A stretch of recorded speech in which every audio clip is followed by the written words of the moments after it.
Welcome back. Thanks a lot for staying with us. Hamid Ansari has now issued a fresh statement in defense. Hamid Ansari still goes on to say that never met the Pakistani journalist Nusrat Mirza as the BJP attacks with a photograph of a conference where a dice was shared between the two. Hamid Ansari maintained his earlier stance, again reiterated that he never met the Pakistani journalist in any conference, not in 2009, not in 2010, after the BJP stepped up and attacked with a picture. So remember, there is a big controversy now over allegations against the former Vice President Hamid Ansari over his meeting and invitation to a Pakistani journalist, Nusrat Mirza.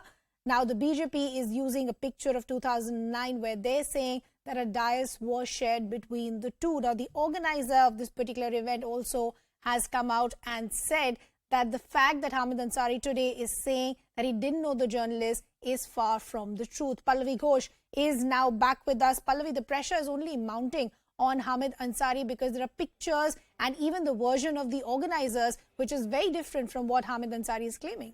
And not only that, even the journalist also is not corroborating the statement which has been issued by the former Vice President. And in fact, the latest statement which has been issued by the former Vice President, where he says he has no idea about the journalist, he does not even know the journalist, is not being corroborated by the journalist himself. So which means that much of what is being given by way of defense, either by the party, that's the Congress party because they were in power at that point of time, or by Mr. Hamid Ansari, none of them are being accepted. So this becomes deeply damaging, deeply embarrassing for not just the former Vice President but also for the government which was in power at that point of time, and of course it's a Congress-led government, because it's going to be very difficult for them to wash away their hands from this entire controversy.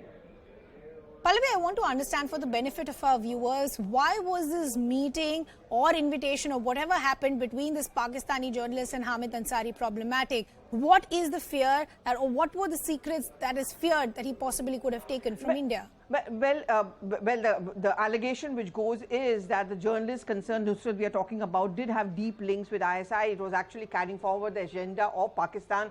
And should that platform have been offered by someone who held a very high position, which is the former Vice President, Mr. Hamid Ansari, and also obviously the government was very much and should have been in the loop, because these kind of visits, which are always vetted by the External Affairs Ministry concerned, was that really done? Was a cross-check done? And if that cross-check was not done and that go-ahead was given, then how can the UPA government and those who were in power at that point of time also not be held culpable? If you notice the trend, from the first statement which was issued by the party, where they completely gave a clean chit to the former Vice President, today the Congress party really wants to be very, very nuanced and careful, because they do understand that on the threshold of the parliament session, it could blow up into a huge controversy. Pallavi, thanks a lot for getting us all those details. Now, while the world continues